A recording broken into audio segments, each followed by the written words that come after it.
What is up, guys? So I know it's been a long time since I made a video, and I apologize for that.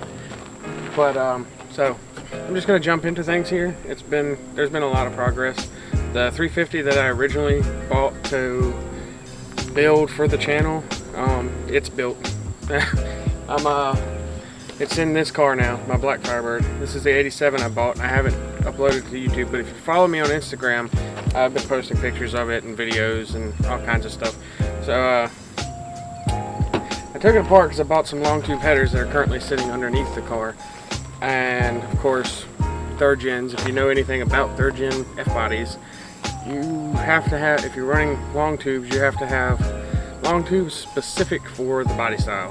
So these long tubes that I have here didn't work. Well, 350's in, it does run. I have to change the oil. I've yet to change the oil. I haven't driven it very much because where it's open mid-length header right now, the header on the passenger side of the vehicle is dumping hot exhaust right onto the starter. Something just hit me in the back of the head and causing it to overheat and the internals to swell and not want to start back up after it's up to temperature. So I took the Y pipe off my blue Firebird, which I'm pretty sure y'all have seen that, to put on this. Well, somebody had cut the Y pipe off of this one. Well, the Y pipe, or what's left of the Y pipe on this one, is actually welded to the rest of the exhaust. So I have to take the Y pipe off the 84 and this car to an exhaust shop to have it welded up so that it doesn't keep overheating the starter. Still got a little bit to do. I've been working on putting it back together. I have driven this car with the 350 in it, and it's pretty quick. It's not perfect. The timing isn't set quite right, and you know, there's a few things that need to be corrected on it, but it does run and drive when it's all together. Sorry, it's bright and ridiculously hot out here today. So yeah, we're just gonna jump into it. I'm gonna get this header back together. Then we'll get under the car. I gotta tighten up the slave cylinder and get the power steering pump and stuff back on, and then that's back together, and then I can go get oil and an oil filter so that I can do the oil change. Yeah, let's get to it. Let's see.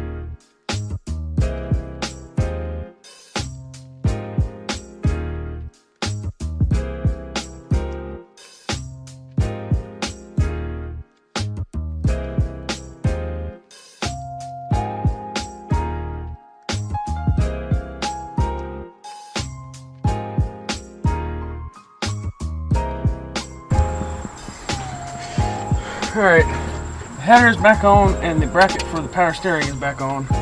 All that's left to do is to get the dipstick put back in for one, but I'm gonna wait, actually, yeah. So I gotta get the spark plug wires back on, the power brake vacuum line back up to the carburetor, the spark plug wires, I think I said that already, power steering pump, and then I gotta tighten up the slave cylinder. Slave cylinder is attached, but it's not tight. And then,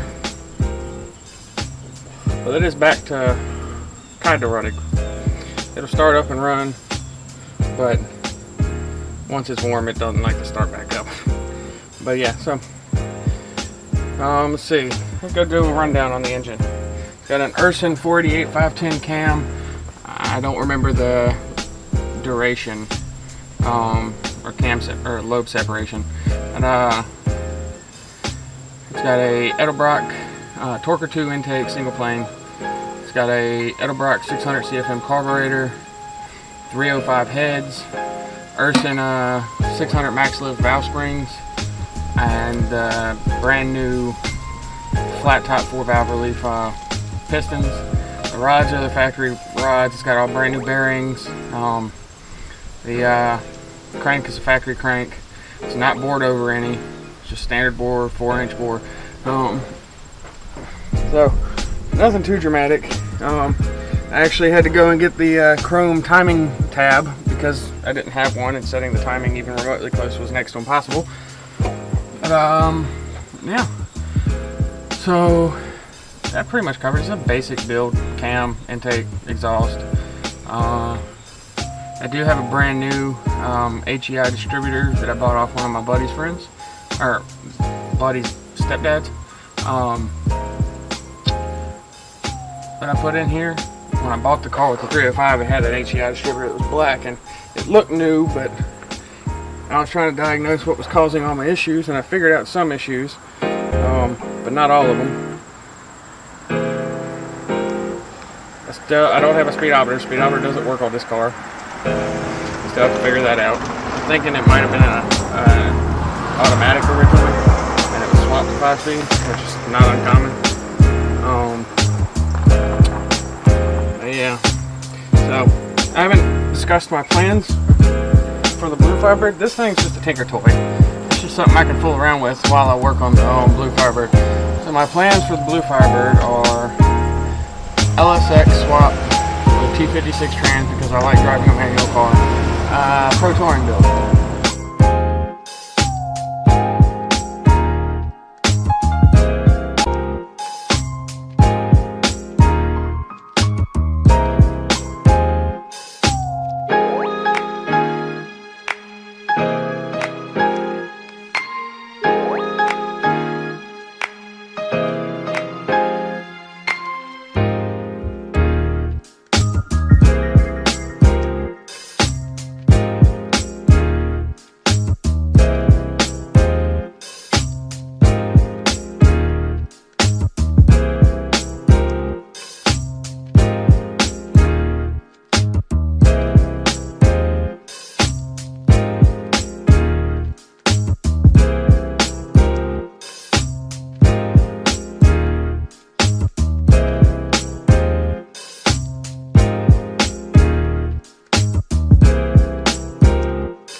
Alright, so that's it for the top end of the engine.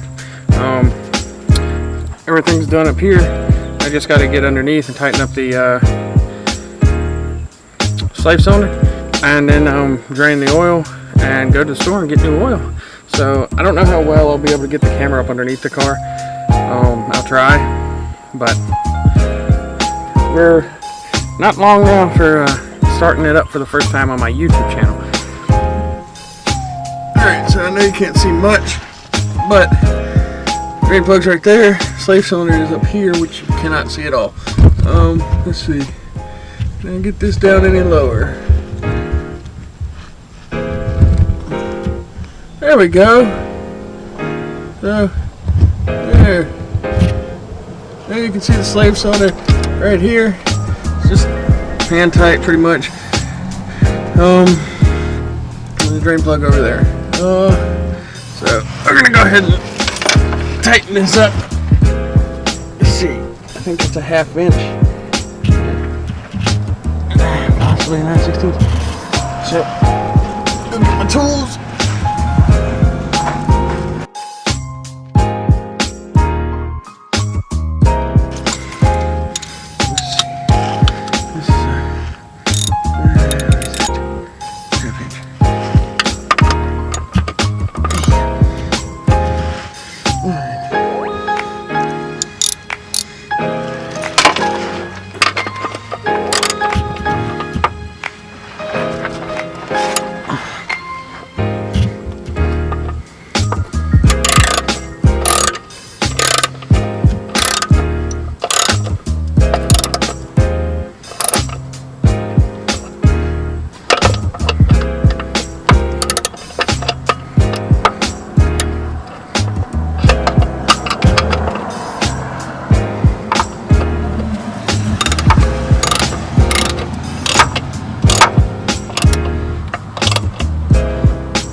tight. So I don't know if you can see it or not, but I actually used 2 nuts that were too big to space this out, because when I originally put this on, it was too far pressed forward for the clutch to actually disengage and engage properly. So it was pretty much like it didn't have a clutch at all. Like the clutch was all the way in all the time. And these aren't adjustable. These aftermarket ones aren't adjustable. So I spaced it out to fit, and it works. I mean, it grabs a little high, but it grabs. So it works. Now we gotta drain the oil. So we're gonna go ahead and do that now. I'm pretty sure this is a 9/16. Let me get my stuff here. So pretty sure this is a 9/16. Maybe. Alright. We're just gonna take this out by hand so we don't drop it in the oil. I don't mind my hand getting a little dirty, but I'm not trying to dig through oil to get the drain plug out. So, and that's good. No metal shavings. It's not coming out sparkly. So that's a good sign. Now, originally when I put this engine in this car, I didn't spray the head gaskets with copper coating, so I ended up having to pull the gaskets back off, or the heads back off, and replace the gaskets again. And I went with Felpro. The kit that the Engine Tech kit that I ordered came with head gaskets. I'm not sure if it was the head gaskets themselves' fault, but the Felpro with copper spray have held up, whereas the Engine Tech kit gaskets without copper spray did not hold up. So I'm gonna, from now on, I'll probably be going with a Felpro head gasket, even though I've heard mixed reviews about them. Mine seem to have held up, and I have not been gentle with this engine since I put it in the car. Whenever I drive it, I kind of beat on it.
Not sponsored by STP, but AutoZone had a special going on with STP oil, or STP oil filter. Focus camera. STP oil filter. Focus. Alright, there we go. Had a special going on for the STP oil filter, extended life, and Valvoline, which I use most of. The only thing I don't use Valvoline in is my Z. I use Castrol GTX. Normally I'd probably use it in this too, but since it's not really anything special and I don't really care if it blows up because I'll just rebuild it, we are using the Valvoline and STP. STP oil filters aren't that bad, so this should be alright. If I can get the stupid plastic cover off. Now, take a little bit of this old oil, put along the O-ring here so that it's not going on dry, so you can risk tearing the O-ring and having another oil leak. And this is a small block Chevrolet. So they leak enough oil on their own without me adding any help.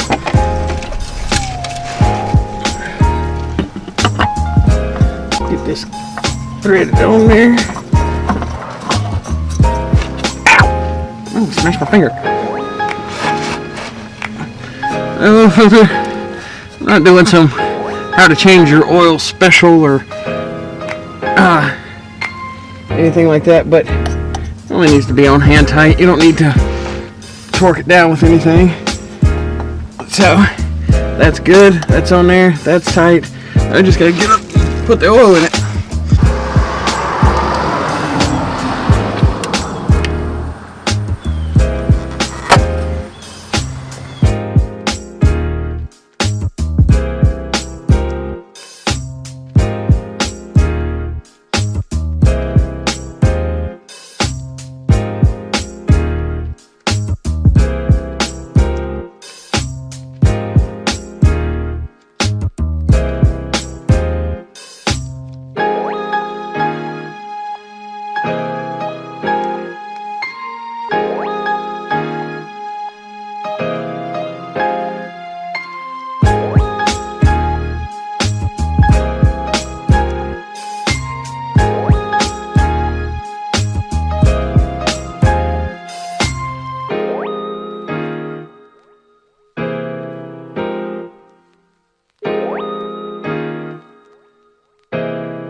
So quiet. It needs a MagnaFlow.